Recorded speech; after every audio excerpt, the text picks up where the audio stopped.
memberikan golden ticket hanya untuk satu orang. Betul. Begitu. Itu yang harusnya diperhatikan oleh pemerintah. TNI-nya harus mawas diri bahwa itu adalah lembaga pertahanan. Betul. Pemerintahnya juga tetap harus bisa memberikan batasan-batasan untuk peran yang bisa dilakukan oleh TNI. Begitu. Betul. Dampaknya yang bisa perkirakan gitu loh, kalau misalnya RUU TNI ini nih dilaksanakan atau benar-benar jadi gitu Bu, di yang sekarang di negara kita itu, mungkin dampaknya yang paling bisa kita rasakan itu apa Bu? Ya seperti yang udah kita lihat, supremasi sipil jadi melemah begitu kan, demokrasi juga jadi melemah. Yang dikhawatirkan militer mendominasi lagi begitu. Tadi keresahan-keresahan untuk balik ke Orde Baru jadi makin membesar begitu.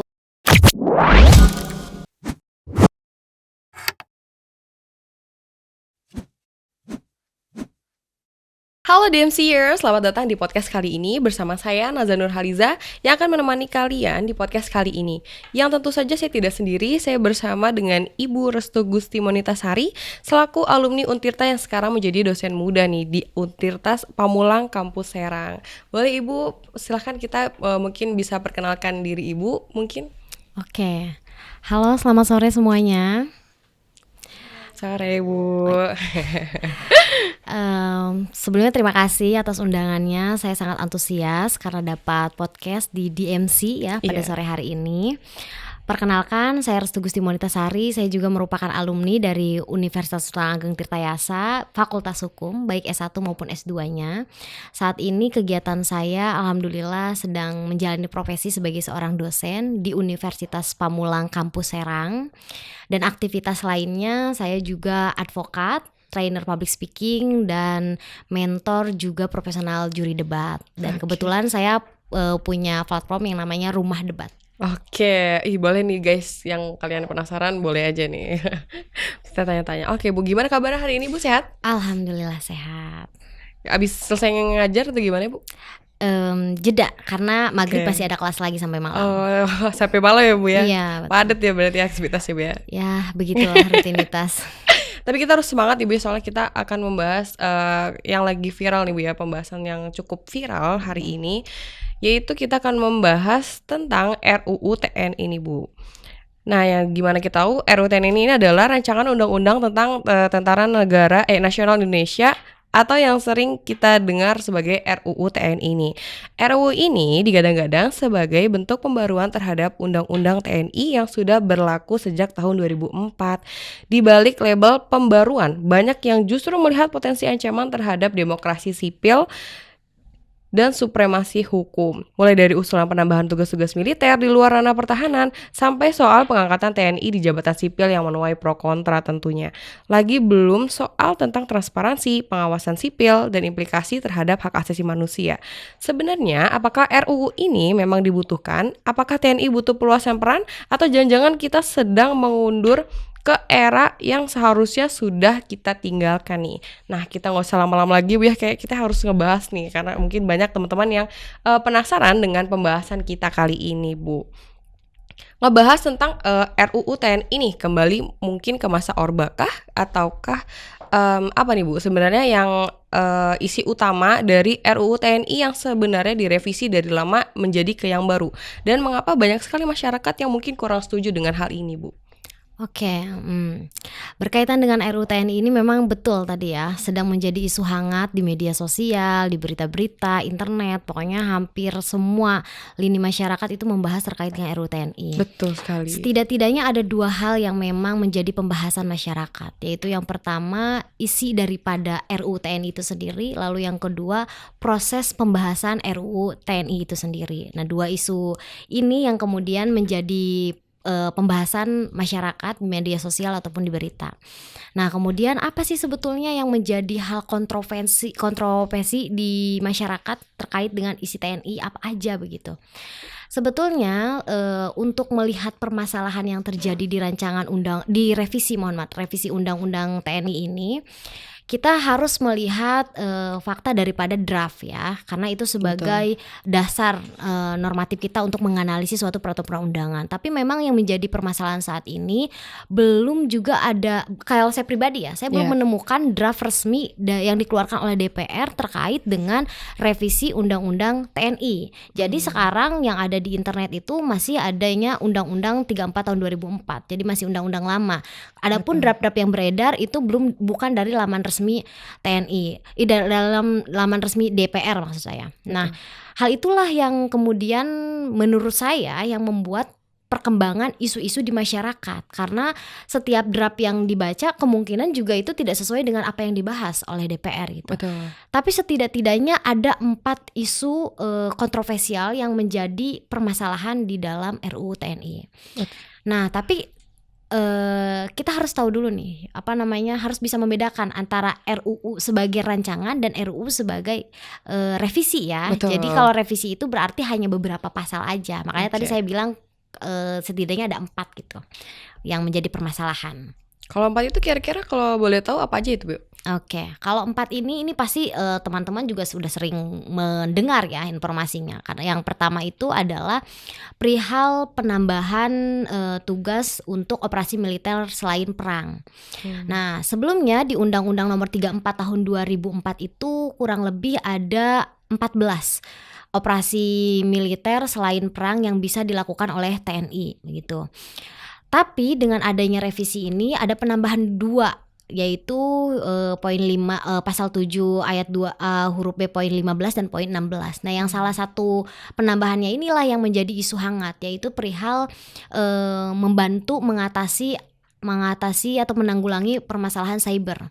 Nah, itu yang menjadi isu hangat yang pertama, karena memang kemungkinan ketika hal tersebut menjadi pembahasan yang menjadi bagian dari operasi militer selain perangnya TNI, itu juga akan overlapping dengan peraturan yang sudah ada. Karena kalau kita ngomongin cyber itu kan sudah ada di Undang-Undang Nomor 1 Tahun 2004 tentang ITE. Lalu kemudian kita juga ada badan Cyber dan Sandi Nasional begitu kan ya. Jadi overlapping apa kewenangan. Lalu yang kedua, permasalahannya itu terkait dengan tugas daripada Angkatan Darat. Nah, ini sebetulnya masih jadi problematik sih. Apakah betul draft ini adalah draft yang dibahas atau enggak? Karena ketika dikonfirmasi oleh Ketua Komisi 1 DPR itu, beliau mengatakan bahwa ada kesalahan, keliruan. Tapi kita tidak bisa mengkonfirmasi karena tadi tidak ada draft resminya ya. Betul. Jadi di dalam pasal 8 itu disebutkan bahwa Angkatan Darat dapat bertugas melaksanakan tugas TNI untuk menjaga wilayah darat perbatasan luar negeri. Kalau salah tinggal di cross check ya redaksinya. Saya khawatir salah penyampaian redaksi gitu ya. Karena itu kan hal yang normatif yang memang ada dalam undang-undang. Nah, tapi ketika dilakukan perubahan ke dalam revisi undang-undang, perbatasan tersebut dihapuskan untuk wilayah darat, tapi dijadikan penambahan dan perbatasan luar negeri. Artinya dapat kita simpulkan TNI itu bisa masuk ke wilayah darat Indonesia, bukan hanya yang di perbatasan.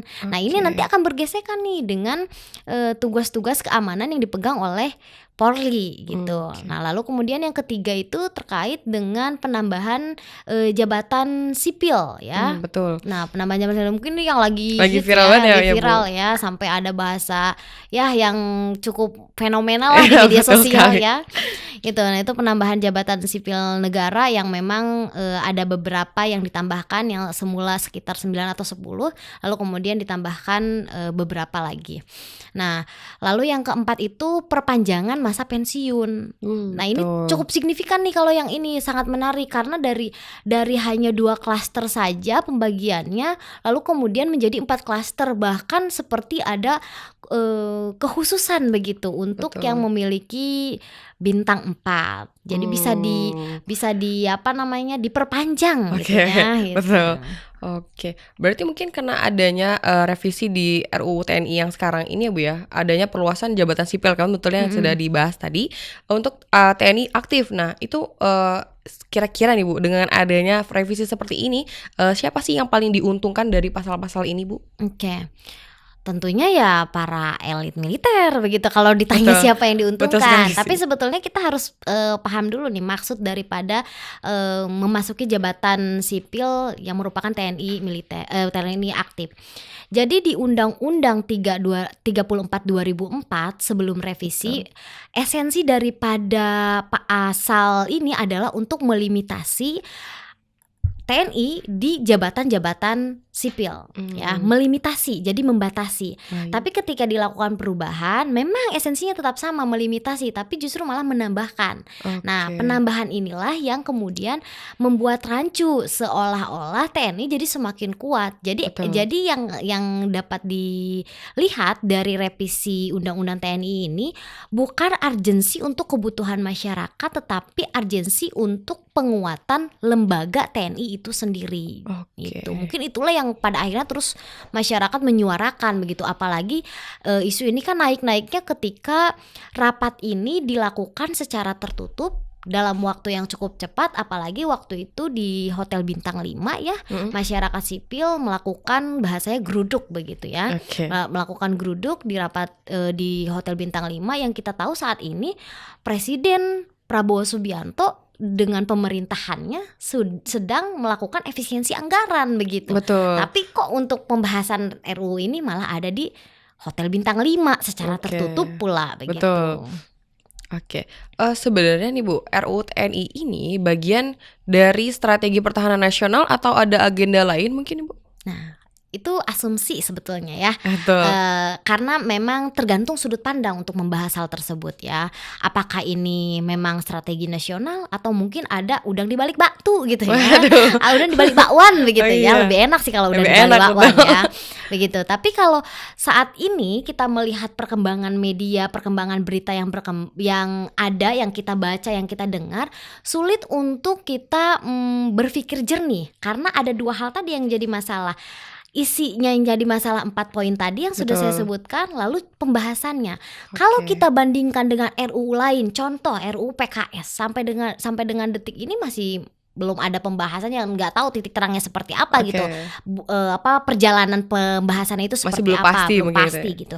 Tapi kok ini kalau kita lihat kronologis historisnya untuk RUU TNI ini, secara pengakuan Presiden mengatakan sebetulnya ini tidak mendadak katanya, karena Oke. memang sudah direncanakan di tahun 2024, tetapi karena ada peta demokrasi atau adanya pesta demokrasi nantinya di akhir tahun itu akhirnya ditunda, katanya seperti itu. Tapi secara normatif hal tersebut tidak bisa kita akui. Kenapa? Karena dalam proses perancangan peraturan perundang-undangan, revisi peraturan perundang-undangan yang sudah diatur dalam Undang-Undang Nomor 12 Tahun 2011 ada proses dan prosedurnya. Yang pertama adalah perencanaan. Di dalam perencanaan itu minimalnya harus masuk ke dalam prolegnas dulu. Betul. Nah, RUU TNI juga masuk pada akhirnya, Oke. tapi dalam waktu sesingkat-singkatnya. Ketika Presiden mengirimkan surat di tanggal 18 Februari, pokoknya bulan Februari 2025. Oke. Barulah direspon oleh DPR. Jadi disambut dengan baik, langsung dibahas, melakukan beberapa kali rapat. Akhirnya di bulan Maret jadi hanya 1 bulan Oke. dari surat itu masuk gitu ya. Dari surat itu masuk hanya 1 bulan diketok palu di tanggal 20 Maret. Jadi oke. permasalahan itulah yang akhirnya terus-terusan jadi pembahasan kita bersama gitu. Betul sih. Oke Bu, dari kalau misalnya kita udah lihat tentang adanya RUU TNI yang kita revisi ini ya Bu ya, mungkinkah sih Bu ada salah satu kekhawatiran publik nih yang jadi potensi kembalinya dui fungsi ABRI yang memang revisi ini kan mengarah ke sana mungkin Ibu? Oke. Nah ini orang pasti kalau ngomongin TNI pasti larinya ke dui fungsi gitu ya. Betul. Sebetulnya kalau kita mau ngomongin dui fungsi, kita nggak hanya membicarakan Orde Baru. Dui Betul. fungsi itu sebelum Orde Baru juga sudah digandang-gandang bahas Betul.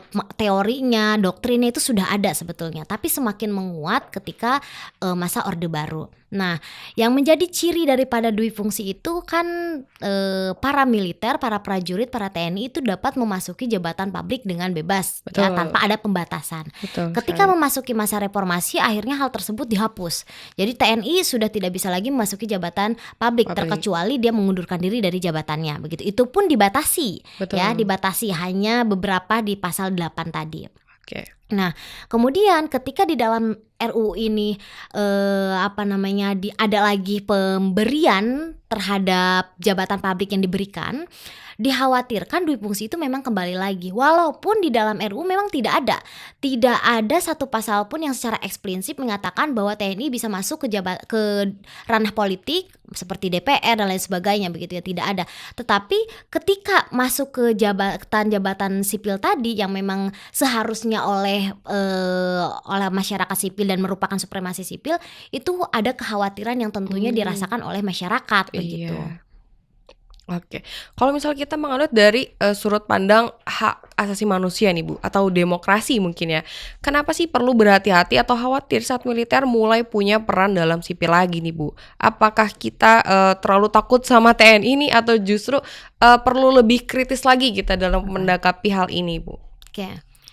Pemikiran-pemikiran yang berkembang itu adalah bentuk kritis kita sebagai masyarakat, dan itu diharuskan dalam sebuah negara. Apabila dalam negara tidak ada oposisi, apabila dalam negara tidak ada masyarakat yang kritis, tidak ada mahasiswa yang mau demonstrasi dengan pemikiran yang sudah sempurna atau melakukan pembahasan terlebih dahulu, ya negara tidak akan maju. Betul. Akhirnya teori hukum yang mengatakan bahwa Indonesia adalah Rechtsstaat negara hukum seolah-olah menjadi mahstat negara kekuasaan. Nah, itulah yang harusnya kita hindari. Jangan sampai yang kita konsepkan sebagai negara hukum akhirnya beralih ke negara kekuasaan gitu. Oke. Mungkin gak sih Bu kalau misalnya tentara nih bisa duduk di jabatan sipil, apa masih bisa Indonesia ini dibilang sebagai negara demokrasi? Oke.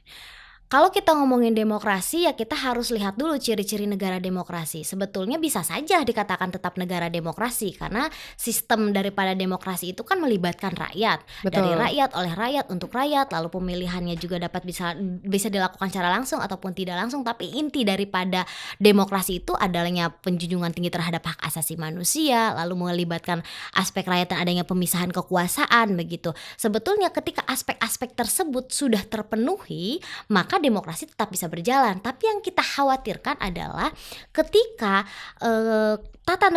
ketatanegaraan diisi oleh orang-orang yang memang sudah memiliki ideologi yang sama di luar daripada ideologi sipil. Yang dalam hal ini kita tahu bahwa TNI itu punya doktrin tersendiri. Betul. Ya, TNI punya doktrin tersendiri untuk menjalankan kehidupan bernegaranya, begitu. Betul. Ya, yang sulit untuk disatukan Dengan pemikiran dengan sipil, begitu. Betul. Kan ya. Yang dikhawatirkan justru malah nanti seperti negara Myanmar, Thailand ya, di sana peran militer cukup besar, begitu. Betul. Yang akhirnya malah fakta-faktanya demokrasi itu justru melemah, bukan malah menguatnya. Dan faktanya juga masih banyak negara yang melibatkan TNI yang kemudian TNI itu berlaku sangat kuat, justru menimbulkan dampak buruk terhadap hak asasi manusia. Oke nih. Kalau misalnya kita ngeliat nih TNI, sebagaimana kita tahu pasti kan orang-orang mungkin kayak lebih, kalau misalnya memilih ya Bu ya, memilih antara kamu milih polisi atau TNI, TNI itu lebih ini karena TNI itu lebih menjaga kita, mungkin banyak kan ada asumsi yang seperti itu ya Bu ya. Nah TNI ini kira-kira nih Bu, bisa dibilang bisa membantu jaga keamanan cyber atau terorisme atau solusi atau ancaman kebebasan sipil Ibu? Apakah karena adanya hal seperti itu makanya kita adanya kebijakan yang revisi sekarang ini Bu, menurut Ibu bagaimana?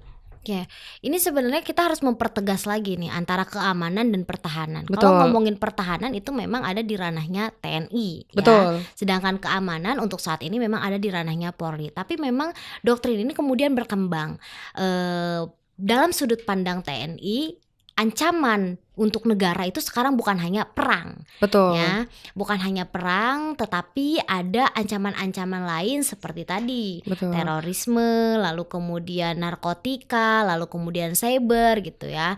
Sebetulnya kalaupun memang di sana akan diperbolehkan peran TNI, harus ada pembatasan yang jelas, spesifik. terkait dengan di manakah peran TNI sehingga tidak mencampuri urusan militer, urusan Polri. Mohon maaf. Disitulah cita-cita reformasi pada akhirnya tetap dipertahankan, adanya pembatasan antara pertahanan juga keamanan. Jangan sampai nanti banyaknya peluang-peluang di mana masyarakat sipil dipaksa untuk masuk ke pertahanan dan pertahanan juga menguasai hal-hal yang merupakan ranah daripada masyarakat sipil begitu. Oke, berarti kita harus tahu sendiri porsinya masing-masing gitu ya Bu ya. Jangan sampai kita mencampur adukan semuanya jadi satu gitu ya Bu ya.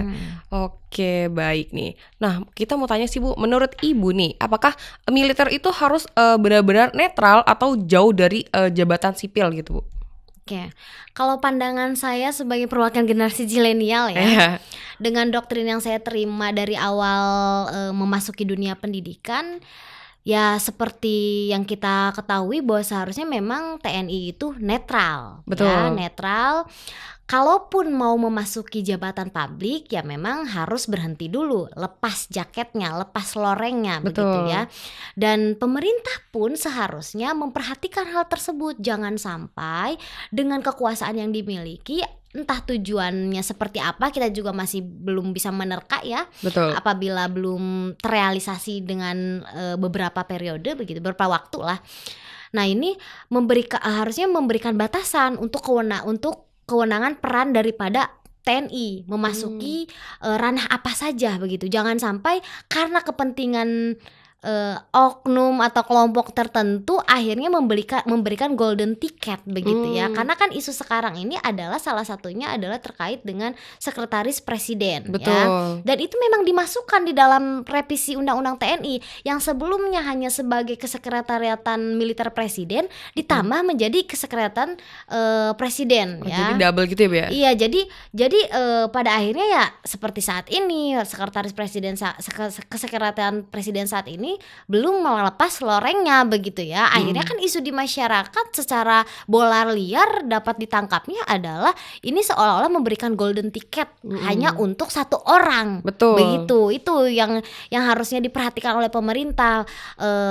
TNI-nya harus mawas diri bahwa itu adalah lembaga pertahanan. Betul. Pemerintahnya juga tetap harus bisa memberikan batasan-batasan untuk peran yang bisa dilakukan oleh TNI begitu. Betul.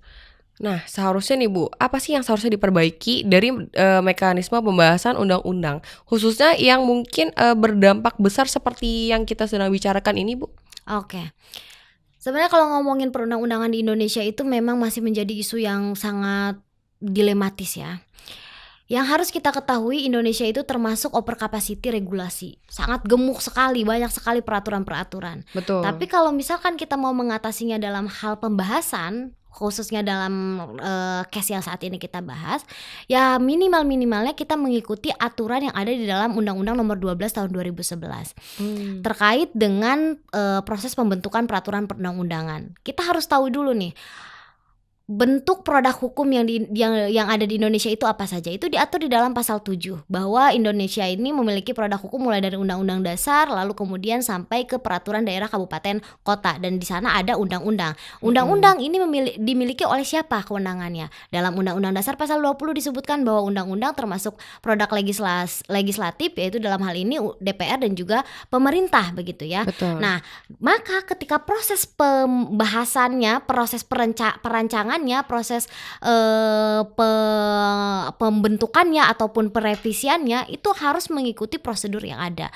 Tadi mulai dari masukannya ke prolegnas sebagai bentuk perancangan, lalu kemudian nanti melakukan penyusunan, pembahasan sampai nanti pengesahan, dan usahakan tetap melibatkan masyarakat. Kalau tidak salah diatur dalam pasal 93 Undang-Undang Nomor 12 Tahun 2011 bahwa aspirasi masyarakat itu adalah hal yang wajib, harus diakomodir begitu. Nah, kalau kita ngelihat RUU TNI yang dirapatkan dengan cara sembunyi-sembunyi, lalu kemudian di waktu yang begitu entah apa yang dikejar gitu ya, cepat singkat sekali gitu ya. Kalau orang PDKT-an kayaknya 1 bulan udah putus lagi gitu ya. Takut gitu ya karena 1 bulan doang gitu kan ya. Nah, Yang dikhawatirkan justru ketika sudah diketok palu pada akhirnya nanti ada upaya hukum lain. Yang Betul. akhirnya apa?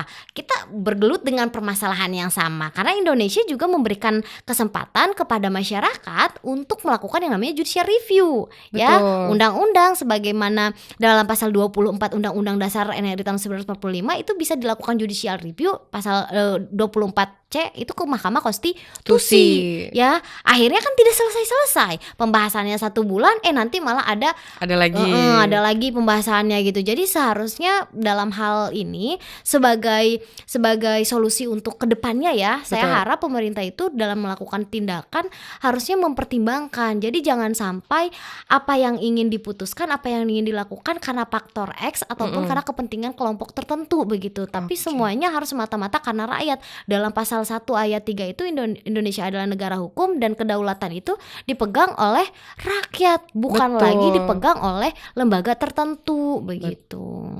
Betul. Nah, dengan adanya mungkin sekarang opini-opini yang lagi seliweran banget ya Bu ya, yang ada di sosial media, mungkin dampaknya yang bisa perkirakan gitu loh, kalau misalnya RUU TNI ini nih dilaksanakan atau benar-benar jadi gitu Bu, di yang sekarang di negara kita itu, mungkin dampaknya yang paling bisa kita rasakan itu apa Bu?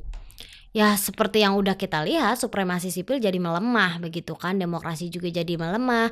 Yang dikhawatirkan militer mendominasi lagi begitu. Tadi keresahan-keresahan untuk balik ke Orde Baru jadi makin membesar begitu, walaupun memang tidak ada pasal eksplisit mengatakan bahwa militer bisa masuk ke ranah politik begitu ya. Tapi kan ketika mereka sudah diberikan kebebasan untuk masuk ke semua peran, ke semua ranah, dan apalagi bukan hanya isu jabatan sipil sebetulnya kan, Betul. bahkan ada terkait dengan penambahan usia pensiun. Nah, betul. penambahan usia pensiun ini menarik ini sebetulnya untuk dibahas karena apa? Nanti efeknya adalah ke anggaran negara, ya. Di mana sebelumnya hanya 2 klaster, sekarang ada 4 klaster, ditambah bisa melakukan perpanjangan dan hal tersebut pasti berefek kepada anggaran negara begitu. Betul. Jadi itu juga harus menjadi pembahasan begitu. Betul sekali. Nah, sebagai masyarakat nih Bu, sebagai masyarakat apa sih yang bisa kita lakukan terhadap hal yang terjadi sekarang?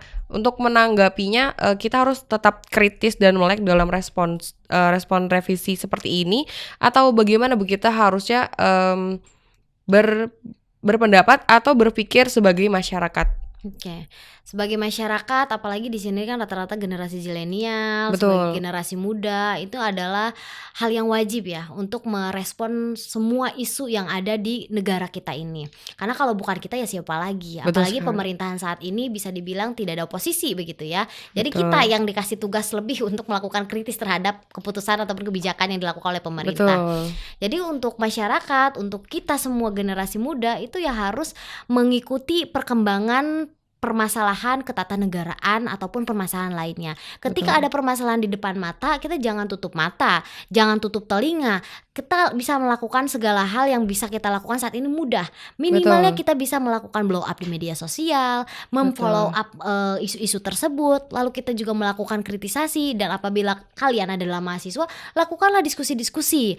Lalu kemudian diskusi tersebut pada akhirnya harus memunculkan sebuah solusi. Betul. Begitu ya. Jadi jangan sampai kita mengabaikan isu yang ada di depan mata. Hal apapun gitu ya Bu ya? Hal apapun, terutama RUU TNI, kita kawal terus gitu. Walaupun sekarang udah ketok palu nih, kita lihat nih nanti implementasinya seperti apa. Betul. Apakah pada akhirnya betul keresahan kita terwujud, atau ternyata itu hanya sebatas keresahan yang ternyata adalah strategi daripada Bapak Presiden Prabowo begitu Betul. kan, untuk mengatasi masalah yang ada di negara kita gitu. Kita ya positive thinking aja gitu kan, tapi tetap Betul. harus mengawal gitu. Harus tetap waspada ya Bu ya, harus Betul. tetap bisa berpikir secara kritis mungkin ya Bu ya. Betul. Karena mungkin hal yang akan terjadi dengan isu-isu yang akan terjadi mungkin ya Bu, itu akan terasa di kitanya juga begitu ya. Betul. Karenanya kita harus tetap berpikir secara kritis dan melek akan isu mungkin ya Bu ya. Betul. Nah, kalau misalnya boleh nggak sih Bu kayak kasih sedikit pesan mungkin bagi yang pendengar kita nih, bagi DMCers yang mungkin anak-anak muda sekarang yang pengen tahu dengan apa sih tentang hal penting yang harus dipahami soal relasi sipil militer ini Bu? Oke.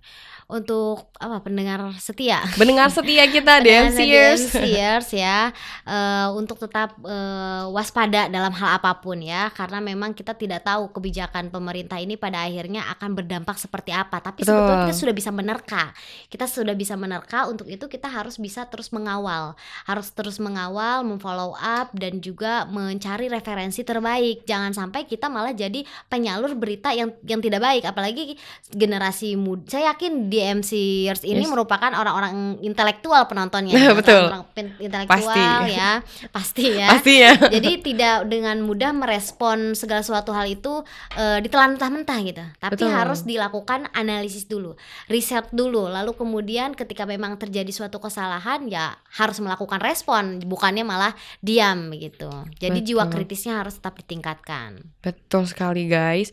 Nah, itu dia tadi pembahasan kita soal RUU TNI ini nih. Sebuah rancangan yang bisa jadi titik balik penting bagi hubungan sipil sampai militer di Indonesia, tapi juga bisa jadi alarm bagi kemunduran demokrasi kalau tidak diawasi dengan cermat. Kita tahu negara ini dibangun atas prinsip konstitusi, bukan kekuasaan tunggal. TNI adalah alat negara, bukan aktor politik. Dan tugas kita sebagai warga sipil bukan cuma milih 5 tahun sekali nih, tapi juga terus mengawal kebijakan negara, termasuk yang menyangkut keamanan dan pertahanan. Terima kasih Ibu atas informasi dan ilmu yang telah disampaikan. Semoga informasi ini bisa bermanfaat buat teman-teman yang mendengarkan nih kan. Terima kasih buat teman-teman yang sudah dengerin sampai akhir. Kalau kamu punya pendapat, setuju atau tidak setuju, yuk obrolin bareng-bareng dengan cara kirim komentar kalian di video kali ini ya. Nah, teman-teman bagi yang kepo nih sama narasumber kita yang keren dan hebat banget ini kali ini, boleh banget nih untuk follow sosial medianya. Boleh Ibu di-spill sosial medianya Ibu? Biar DMCers sih pada tahu nih dengan narasumber kita kali ini nih. Oke, untuk media sosial saya kalau di Instagram Restu.Monita, di TikTok juga sama. Jadi cari aja Restu.Monita dua-duanya. Nah, sekarang kalau dengar-dengar Ibu sekarang jadi dosen muda di Universitas Pamulang yang ada di Serang ini Bu ya. Nah, dengar-dengar katanya ada perlombaan nih Bu. Nah, boleh bantu di-spill nih Bu biar teman-teman DMCers siapa tahu mau ikut join di sana boleh. Oke. Jadi saya memang dosen di Universitas Kampus Serang, khususnya di Prodi Hukum S1. Nah, saat ini kita sedang mengadakan kompetisi nasional untuk debat dan juga ada lomba orasi dan esai. Namanya adalah Unpam Law Festival Volume 2 2025. Jadi bisa tuh di-follow dulu Instagramnya Unpam. Saya lupa lagi. Nanti saya share ya. Oke, nanti kita ditampilin di sini aja nih Bu ya. Unpam Law Fest kalau nggak salah ya. Unpam Law Fest. Intinya kita sedang mengadakan lomba tapi khusus untuk mahasiswa hukum. Oke. Ya, untuk mahasiswa hukum, lomba debat hukum nasional. Nah, insya Allah itu sangat baik sekali, sangat bagus. Karena apa ya, materi, mosi dan isu yang kita angkat salah satunya berkaitan dengan RUU TNI. Oke, berarti perlombaan ini luas, siapa saja bisa ikut. Tapi harus mahasiswa hukum. Betul. Gitu. Dari seluruh universitas di Indonesia boleh ikut, tapi hanya untuk mahasiswa hukum. Karena isu yang kita angkat adalah isu-isu yang lagi hangat-hangatnya, isu-isu yang cukup besar di ketatanegaraan, baik dalam bidang pidana, HTN dan lain sebagainya gitu ya. Jadi sangat menarik sekali. Boleh ikut Unpam Law Festival Vol 2 2025. Oke, boleh nih guys yang kalian mau ikut, ini terbuka untuk siapa saja bagi kalian yang mengambil jurusan hukum guys. Dijamin ini pasti seru banget ya Bu ya, dijamin menarik. Oke guys, yang sudah dengerin sampai akhir dan juga ada promosi-promosi yang kita ini, jangan lupa buat di subscribe, di like, share, and comment podcast ini biar kalian juga gak ketinggalan episode-episode penting lainnya. Oke, saya Nazar Nurhaliza, sampai ketemu di podcast selanjutnya. Dadah!